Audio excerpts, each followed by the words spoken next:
My name is Madison Morgan.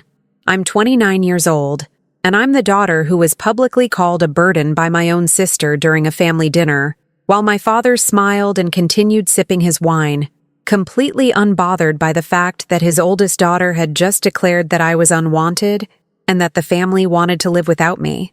For 3 years, I've been the family's primary financial support, quietly paying every single bill, expense, and financial obligation that keeps them housed, fed, and comfortable, while being constantly criticized for not being family-oriented enough and for prioritizing my successful software development career over spending more time at home with people who apparently view my presence as an unwelcome burden. I work as a senior software developer for a major tech company, specializing in cloud infrastructure and security systems that protect financial data for Fortune 500 corporations. My work involves complex coding, system architecture design, security protocol implementation, and the kind of technical problem-solving that requires both creative thinking and rigorous analytical skills. I earned my computer science degree through a combination of academic scholarships and part-time employment, graduated at the top of my class, and built my career through consistent excellence, professional networking, and staying current with rapidly evolving technology trends that separate successful developers from those who get left behind. The position I currently hold pays significantly above the national average for software developers, includes comprehensive benefits, stock options, and performance bonuses that have allowed me to build substantial savings while also covering expenses that go far beyond my personal needs. I work remotely 3 days per week, which means I'm physically present in the family home more often than my family seems to remember when they complain about my absence and lack of family commitment. The devastating family dinner that changed everything happened last Tuesday evening, when my extended family had gathered for what was supposed to be a casual meal, celebrating my cousin's engagement. I had arrived home from work around 6 p.m. after spending the day debugging a critical security vulnerability in our client's payment processing system, a problem that required intense concentration and technical expertise that most people wouldn't understand or appreciate. I was tired but looking forward to a relaxed evening with family, perhaps some recognition that I had successfully resolved a problem that could have cost our client millions of dollars in security breaches and regulatory penalties. Instead, I walked into an atmosphere that felt hostile from the moment I entered the dining room, where everyone was already seated and apparently waiting for me with some kind of predetermined agenda. My sister Kristen, who is 32 years old, and has been living rent-free in our family home for the past 18 months after losing her retail management position, immediately started making comments about how I was always late and how my work schedule was more important than family obligations. The accusation was particularly ironic, given that I had actually arrived exactly at the time we had agreed upon, and that my work schedule was the only reason anyone in that room had food on their plates and a roof over their heads. But the comment that would change our family dynamics forever came about halfway through dinner, after I had mentioned that I would need to leave early the next morning for a work trip to our company's headquarters for an important client presentation. Kristen looked directly at me with an expression that combined contempt and satisfaction, and she declared loudly enough for everyone at the table to hear, "You know what, Madison? You are a burden to this family. We want to live without you. Everything would be so much easier and more peaceful if you would just move out and let us live our lives without your constant work obsession and your inability to prioritize what really matters." The words hung in the air like a physical presence, and I watched each family member's face to see how they would respond to such a cruel and unjustified attack on someone who had been quietly keeping them all financially afloat for years. My father, Raymond, who had lost his corporate sales position 3 years ago and had made minimal effort to find comparable employment since then, simply smiled slightly and continued sipping his wine, as if Kristen had just commented on the weather rather than telling his youngest daughter that she was unwanted and burdensome. His smiling silence was somehow more devastating than Kristen's actual words, because it confirmed that he agreed with her assessment, that he saw no need to defend me or correct her characterization of my role in the family, and that he was perfectly comfortable allowing one daughter to publicly humiliate the other without any parental intervention or acknowledgement that the statement was wildly inappropriate. Have you ever been called a burden by people who are living entirely off your financial support, while the person who should defend you just smiles and lets it happen? Because that's when I realized that my family had somehow convinced themselves that I was the problem in their lives rather than the solution to their financial crisis. The thing about my family that you need to understand is that their current comfortable lifestyle is entirely dependent on income that I generate through my software development career, but they've somehow managed to maintain the delusion that they're doing fine on their own, and that my contributions are minimal or unnecessary. This cognitive dissonance between reality and their perception of reality is so complete that they genuinely believe I'm a burden, rather than recognizing that I'm the only thing preventing them from homelessness, poverty, and financial collapse. 3 years ago, my father Raymond was laid off from his position as regional sales manager for a medical device company, a job that had provided him with a comfortable 6-figure salary, comprehensive benefits, company car, and the financial foundation that had supported our family throughout my childhood and early adulthood.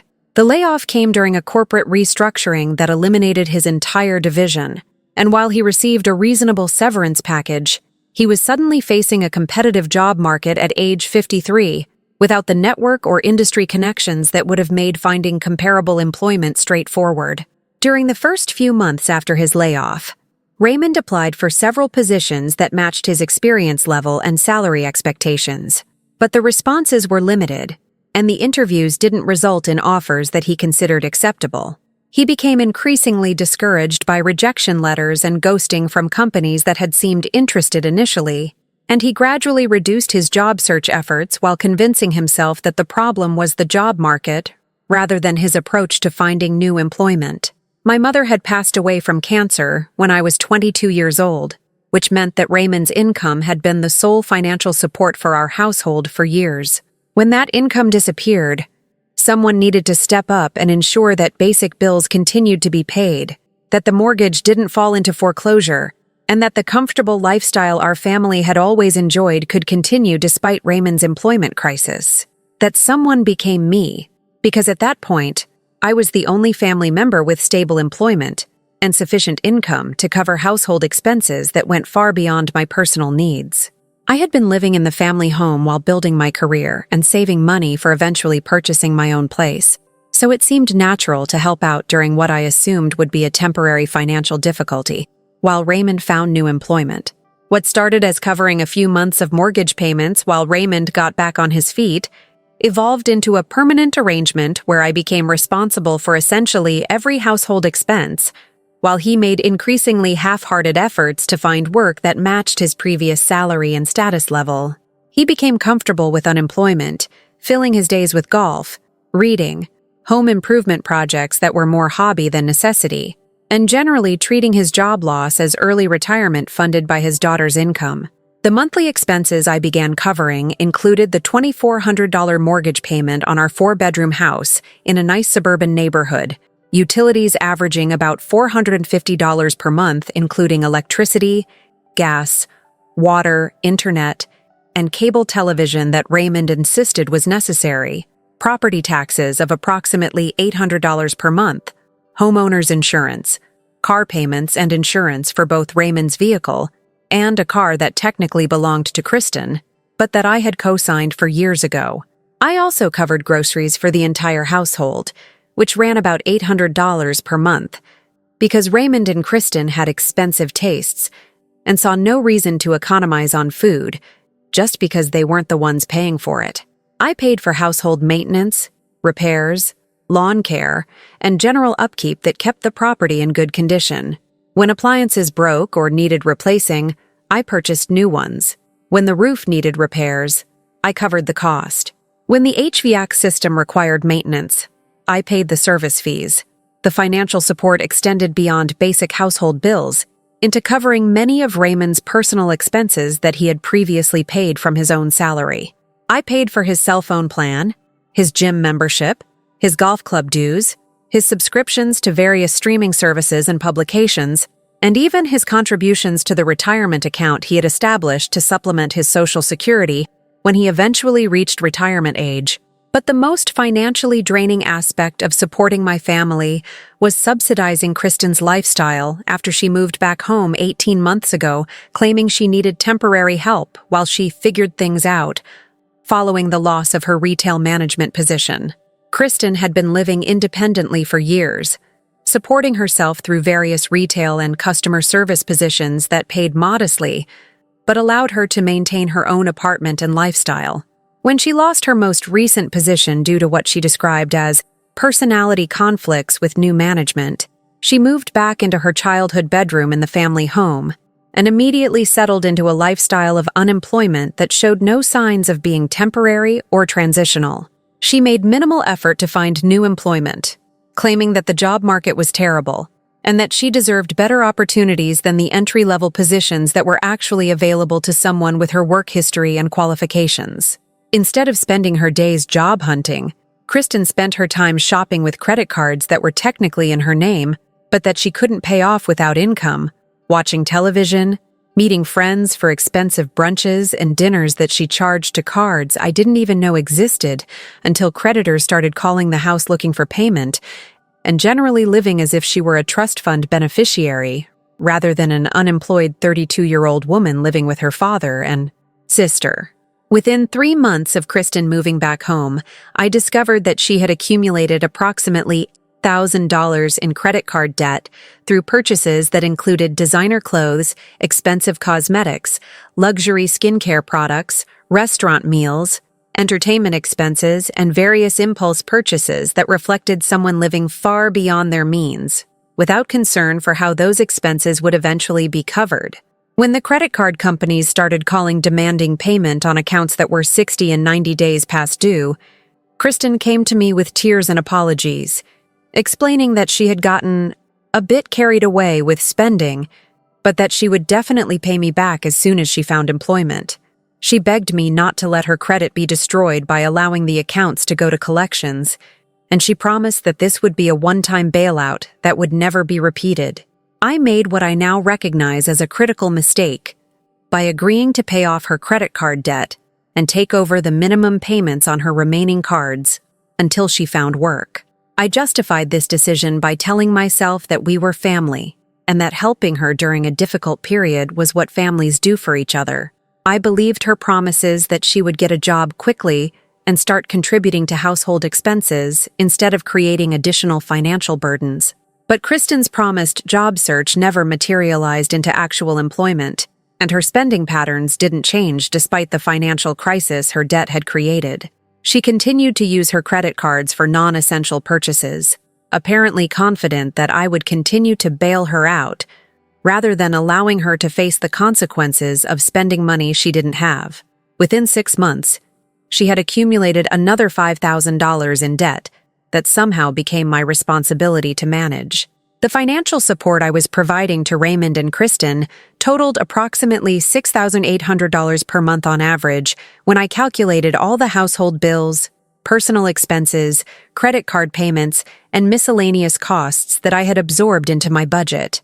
That amount represented more than half of my take-home income after taxes and my own expenses, which meant I was living far below my means and sacrificing my own financial goals to subsidize their comfortable lifestyle. My savings account growth had slowed dramatically because the money I should have been investing in my own future was instead going to cover expenses for 2 adults who were capable of working but who had chosen unemployment and dependence over the effort required to support themselves. The house down payment fund I had been building had stagnated. My retirement contributions were lower than they should be for someone at my income level. My ability to travel, pursue hobbies, or enjoy the fruits of my successful career was limited by the fact that I was essentially supporting 3 adults on 1 income. But what made this financial situation particularly frustrating was that Raymond and Kristen somehow viewed my contributions as minimal or expected, rather than recognizing the enormous sacrifice I was making to keep them comfortable. They never thanked me for covering bills, never acknowledged that they would be facing foreclosure and eviction without my income, and never showed any gratitude for the fact that I was delaying my own life goals to ensure their immediate comfort and security. Instead, they complained constantly that I wasn't sufficiently family-oriented, and that my career focus was preventing me from spending adequate time with them.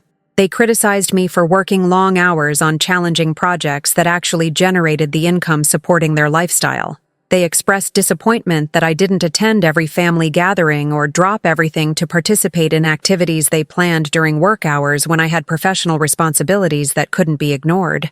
The cognitive dissonance between their complete financial dependence on me and their criticism of my work dedication was so extreme that I sometimes wondered if they genuinely didn't understand where their comfortable lifestyle was coming from, or if they had simply chosen to ignore reality in favor of a narrative that allowed them to feel good about themselves while living off my labor.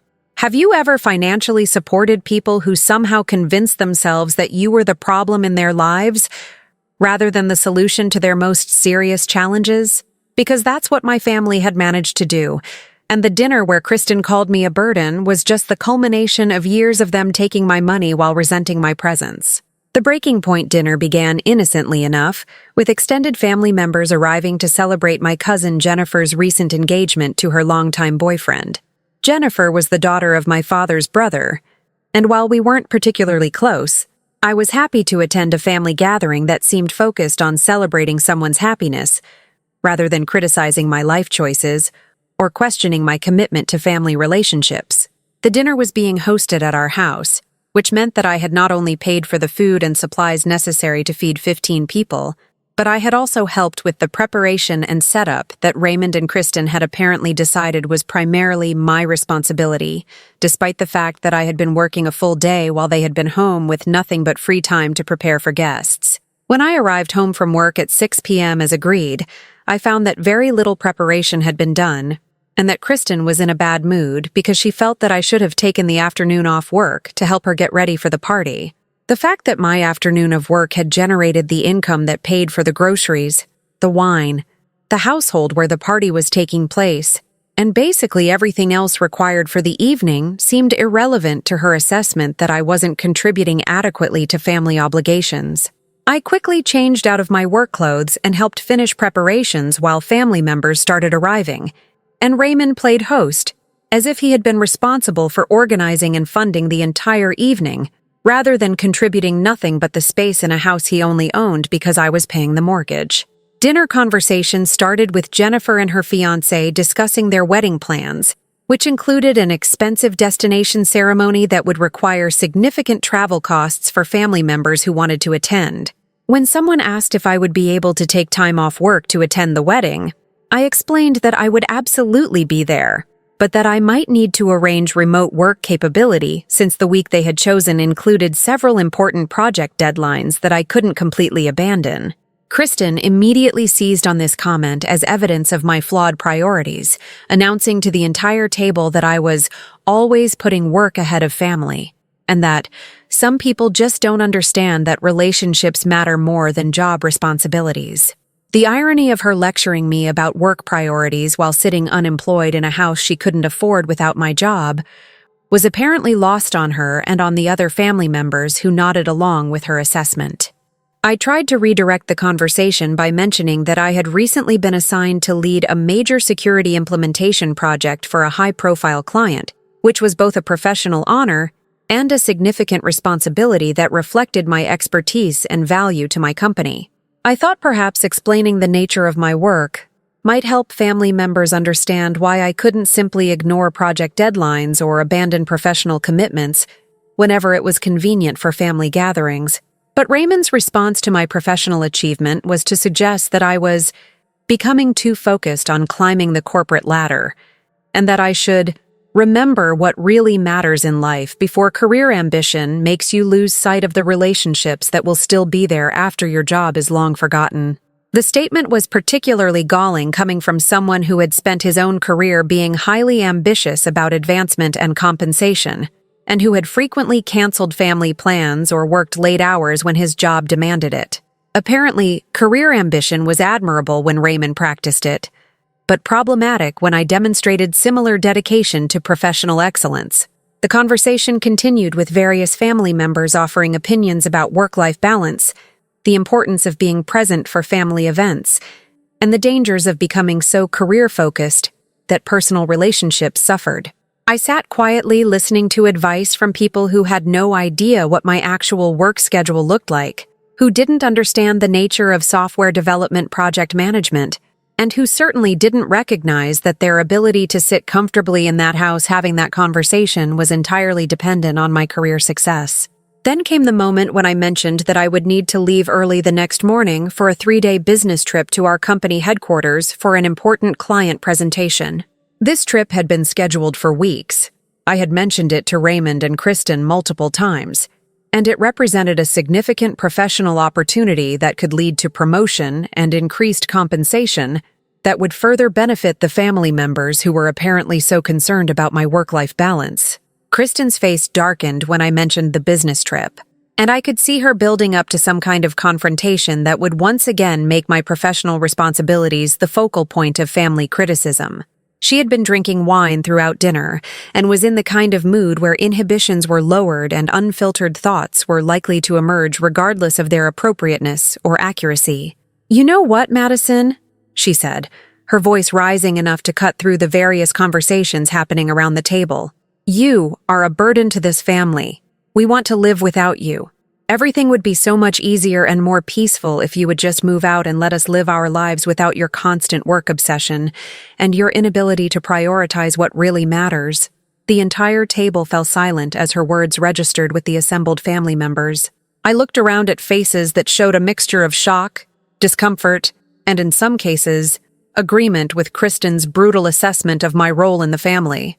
No one immediately spoke up to defend me or contradict her characterization of me as a burden that the family wanted to eliminate. But the most devastating response came from Raymond, who should have immediately intervened to shut down such a cruel attack on his daughter.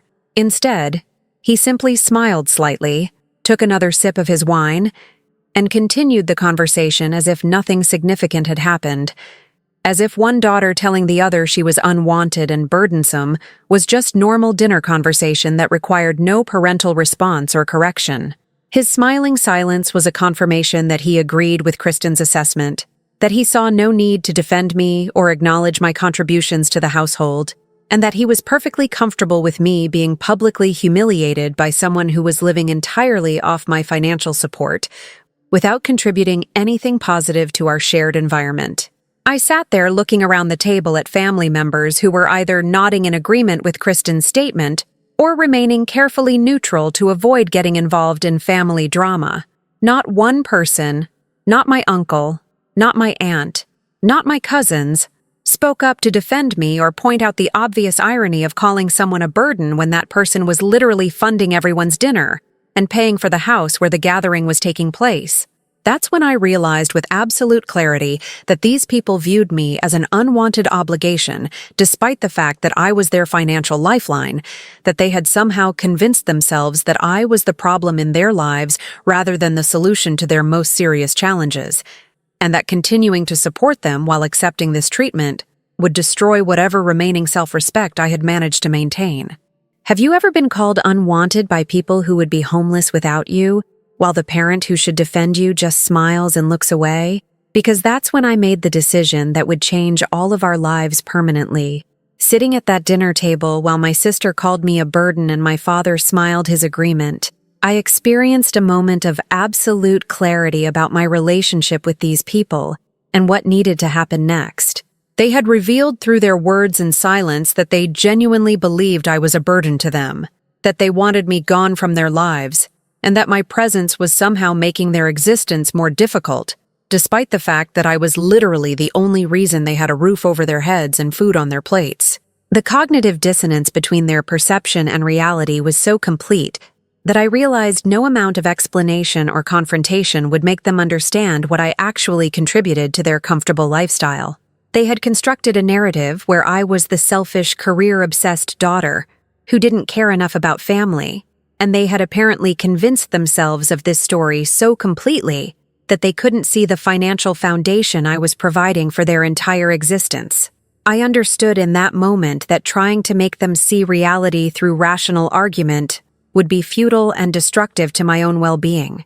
People who could call me a burden while living entirely off my income had demonstrated a level of delusion that couldn't be corrected through conversation or evidence. They needed to experience the actual burden of supporting themselves without my financial subsidies, and they needed to understand the difference between a provider and a burden through lived experience, rather than explanation. The decision I made in those few seconds of silence after Kristen's attack was both simple and revolutionary. I would give them exactly what they said they wanted. If they wanted to live without me, if they believed their lives would be easier and more peaceful without my presence, then I would remove myself completely and allow them to discover what life looked like when the actual burden of financial responsibility fell on the people who should have been carrying it all along. I didn't argue with Kristen's assessment of my worth. I didn't list the bills I paid or the expenses I covered. I didn't defend my career dedication or explain why my work schedule was intensive. I didn't confront Raymond about his failure to defend me or acknowledge his financial dependence on the daughter he had allowed to be called a burden. Instead, I calmly finished my meal while the conversation awkwardly resumed around me, excused myself from the table claiming I needed to prepare for my business trip, and went upstairs to my bedroom, where I began implementing a plan that had crystallized in my mind with absolute clarity about what needed to happen next. I packed a suitcase with essential clothing and personal items, gathered my important documents including my passport, birth certificate, financial records, and professional credentials, collected my laptop and work materials, and systematically removed every personal belonging that had significant monetary or sentimental value. I wasn't taking everything, just what I needed immediately while I figured out longer-term arrangements that didn't include living with people who viewed me as unwanted despite their complete financial dependence on me. While I packed, I methodically went through my banking and financial accounts, canceling every automatic bill payment that covered household expenses Raymond and Kristen believed materialized magically without anyone actually generating the income and making the payments. I removed myself from joint accounts that gave them access to my funds. I changed the payment information on utilities, insurance policies, mortgage payments, and credit card accounts so that bills would go to them directly rather than being automatically deducted from my checking account. I drafted an email to my landlord, because technically I was paying rent to my father for living in the family home, despite the fact that my rent exceeded the entire mortgage payment, informing him that I would be moving out effective immediately and that he should not expect future payments from me. I updated my banking information to ensure my paychecks would be deposited to accounts that Raymond and Kristen had no access to or knowledge of. The entire process took about 3 hours of careful, systematic work to untangle my finances from family obligations and ensure that when I left, there would be no automatic systems continuing to support people who had just told me they wanted me gone from their lives. By midnight, I had successfully removed my financial support infrastructure from every household system and account that had been keeping them comfortable despite their unemployment and spending habits. I loaded my car with my packed belongings, took one last look at the house I had been paying for while being told I was unwanted, and drove away without leaving a note, having a confrontation, or providing any explanation for my departure. If they wanted to live without me, they could discover what that actually meant when the bills started arriving and no one was there to pay them. I checked into a hotel for the night, and first thing in the morning I would extend my business trip indefinitely while I found permanent housing in a city where I could build a life with people who appreciated my presence rather than just my income. For now, I was content knowing that the family who had called me a burden was about to discover exactly what burden meant when they had to carry their own financial weight. Have you ever walked away from people who took everything from you while giving nothing back, and felt nothing but relief at finally being free from their delusion and entitlement? Because that's exactly what I felt driving away from that house in the middle of the night. The immediate impact of my departure became apparent at 7:02 a.m. the next morning, when the mortgage payment that was supposed to process automatically bounced due to insufficient funds in an account that no longer had my income supporting it. Raymond's bank called him to inform him that his mortgage payment had been declined and that he needed to make alternative arrangements immediately to avoid late fees and potential foreclosure proceedings if the situation continued. At 7:15 a.m., the utility company's automated system sent disconnection notices for electricity and gas services that were scheduled to be shut off within 72 hours, unless payment was received for accounts that were currently past due since I had canceled the automatic payments that had been keeping them current. At 7:23 a.m., credit card companies began calling about minimum payments that hadn't been processed on Kristen's accounts that I had been covering to protect her credit score. By 8 a.m., my phone showed 28 missed calls from various family members and a stream of increasingly panicked text messages as Raymond and Kristen began to understand that their comfortable lifestyle had been entirely dependent on income generated by the person they had called a burden and had claimed to want gone from their lives. Raymond's first messages were confused and concerned. "Madison, the mortgage payment didn't process this morning. Can you check your account? There must be some kind of banking error." He apparently hadn't yet connected my departure with the sudden failure of automatic payments, and he assumed that this was a technical problem rather than a deliberate severing of financial support. When I didn't respond to his initial messages, the tone shifted to mild panic as he began to realize that multiple bills hadn't processed and that there might be a pattern rather than an isolated technical problem. "Madison, I'm getting calls from the bank and the utility companies about unpaid bills. Something is wrong with the automatic payments. Please call me back so we can fix this situation." Kristen's messages revealed her much faster understanding that this wasn't a technical glitch, but rather a consequence of her telling me I was unwanted. "Madison, I know you're mad about last night, but you can't just stop paying bills because your feelings got hurt. This is our home and our life, and you're putting everyone at risk over a family disagreement. Please don't be childish about this." The characterization of being called a burden as just a family disagreement, and my response as childish, revealed that Kristen still didn't understand the scope of what she had said, or the justification for my removing financial support from people who didn't want my presence in their lives. By mid-morning, the messages had evolved into desperate pleading as they began to calculate exactly how much money they owed on various accounts and realized that without my income, they had no way to cover even basic household expenses. "Madison, please, we need to talk about this. I didn't mean what I said last night. I was upset about other things and I took it out on you. Please don't let this destroy our family. We need your help." The suggestion that they needed my help, after specifically saying they wanted to live without me, was almost amusing in its complete lack of self-awareness. They had called me a burden, claimed they wanted me gone, allowed their father and family members to agree or remain silent during the attack, and now they were shocked that I had actually left and removed the financial support they had been taking for granted. Raymond's messages became more revealing as the day progressed, and he started to understand the full scope of bills that I had been paying. "Madison, I just reviewed our accounts, and I'm realizing how much you've been covering.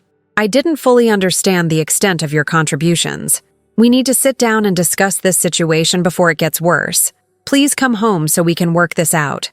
His admission that he didn't fully understand what I had been contributing despite living for 3 years without employment, while somehow maintaining his lifestyle, revealed either genuine ignorance or willful blindness to financial reality.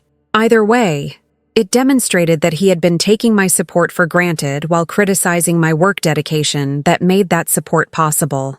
The calls and messages continued throughout the day as they contacted extended family members trying to find out where I was and how to reach me. My uncle called claiming that Kristen was very upset and asking if we could all sit down and work through this misunderstanding like adults. The characterization of me being called a burden as a misunderstanding, rather than a deliberate cruel attack, was typical of family dynamics that preferred smoothing over serious problems rather than addressing harmful behavior.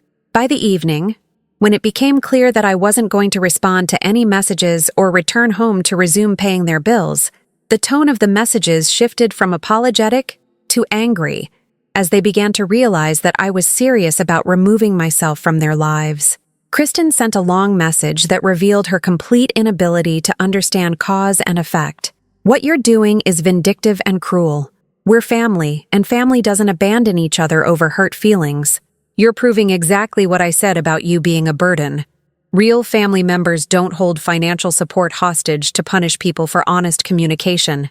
The suggestion that calling me unwanted was honest communication, rather than cruel rejection, and that removing my financial support was holding it hostage, rather than simply granting their expressed wish to live without me, demonstrated that she still viewed my income as her entitlement, rather than recognizing it as my choice to share with people who appreciated rather than resented me. Raymond's final message of that first day was the most revealing because it showed his growing understanding of the financial crisis they were facing. Madison, I've been calculating our expenses, and without your income, we can't maintain this house or cover basic bills. We need to discuss payment arrangements and figure out how to move forward. I understand you're upset, but we need to handle this situation practically rather than emotionally. The suggestion that I was being emotional rather than practical was ironic, given that the practical reality was that I had been subsidizing their lifestyle while being called a burden, and now I was practically removing that subsidy so they could experience the life they claimed to want without me in it. Have you ever watched people panic when they finally understood that you were serious about removing the support they had been taking for granted? Because that first day of their frantic calls and desperate messages was both satisfying and sad, as I realized how completely they had failed to recognize my worth until it was gone. 6 months after leaving that family dinner and cutting off all financial support, I had built a new life in Seattle that was successful, peaceful, and completely free from the toxic family dynamics that had been undermining my well-being and financial security for years. The business trip that had been my excuse for leaving had transformed into a permanent relocation when my company offered me a senior developer position at their headquarters, with a significant salary increase, expanded benefits, and leadership opportunities that wouldn't have been possible in my previous role.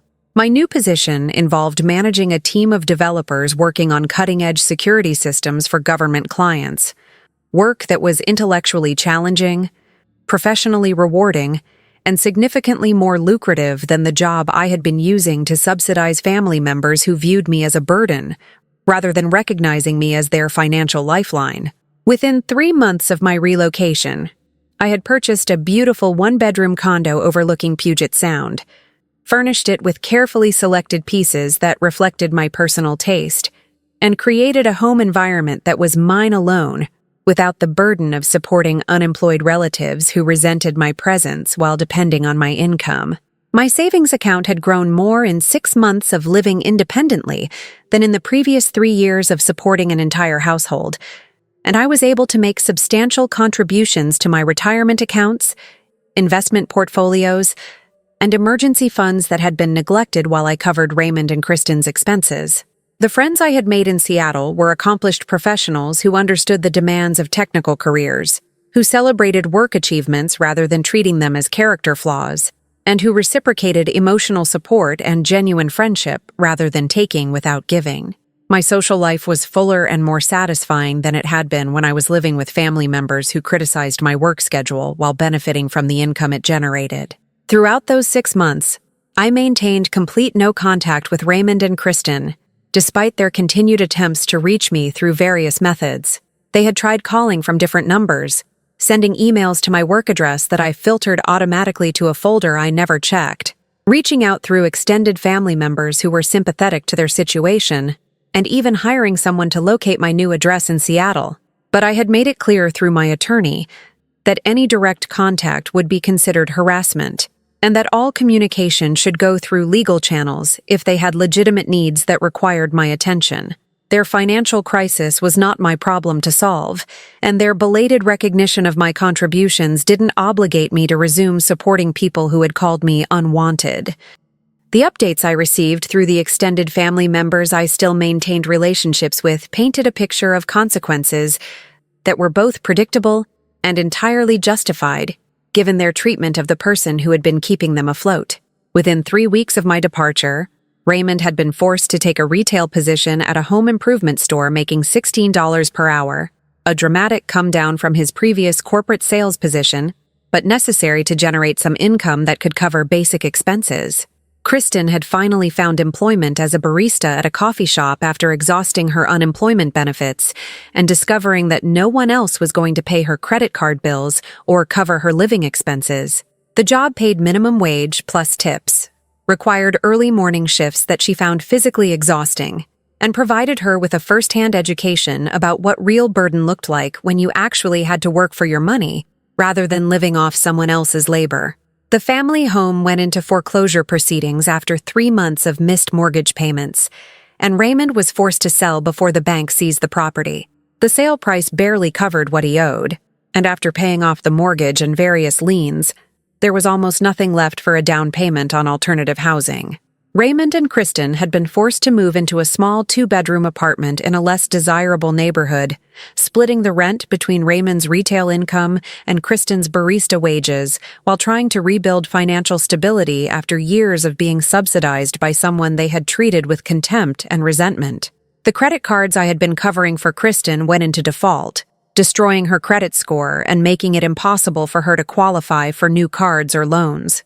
She was learning the hard way that spending money you don't have creates consequences that can't be avoided indefinitely, and that bailouts from family members aren't an entitlement you can demand while treating those family members as burdens.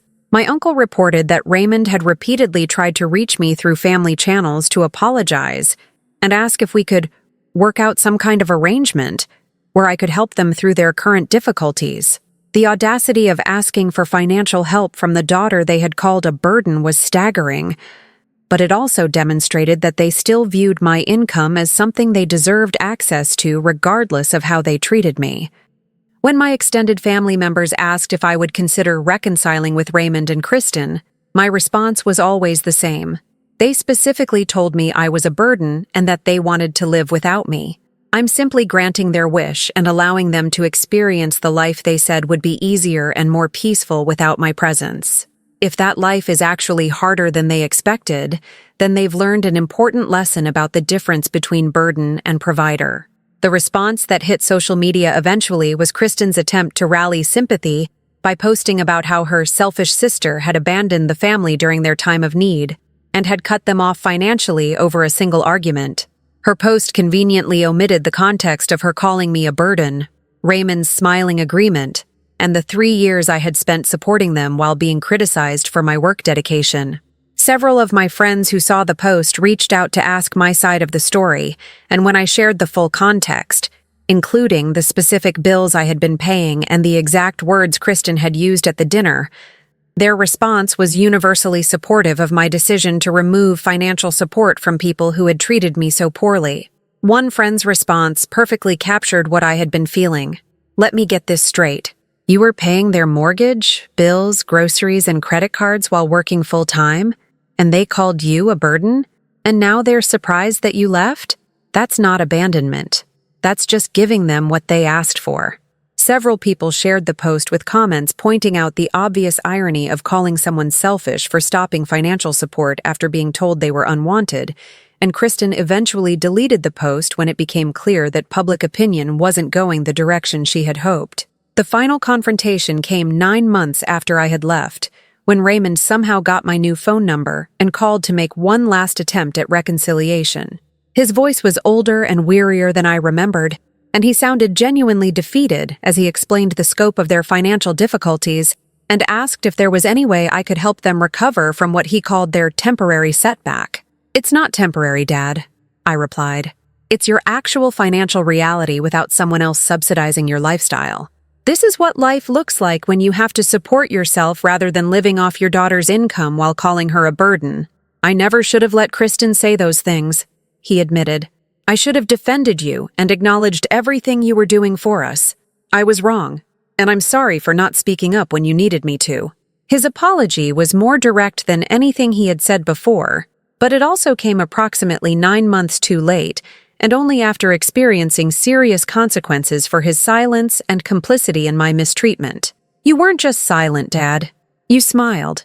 You took a sip of wine, and you smiled like Kristen had just commented on the weather, rather than telling me I was unwanted. That wasn't passive enabling. That was active agreement with her assessment of my worth. There was a long silence before he responded, and when he did, his voice was thick with emotion that might have moved me 9 months earlier, but that now just felt like too little too late. I know I failed you as a father. I let my own pride and denial about my employment situation blind me to what you were sacrificing to keep us comfortable.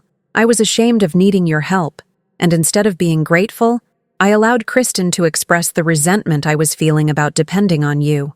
His admission was more honest than anything else he had said, But it also revealed the twisted logic that had allowed him to accept my money while resenting my presence.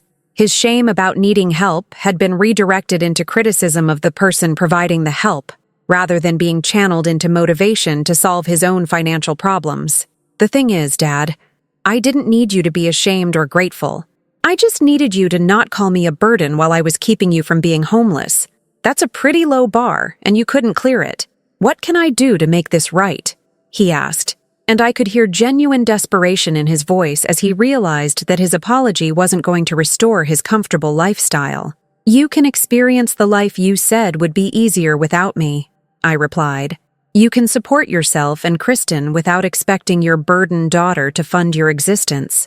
You can learn what actual burden feels like when you're the one carrying financial responsibility, rather than having someone else carry it while you criticize their work ethic. I ended the call without agreeing to reconciliation, financial support, or future contact, because I had learned that people who call you a burden while living off your income have revealed something fundamental about their character that can't be changed through apologies or promises to do better.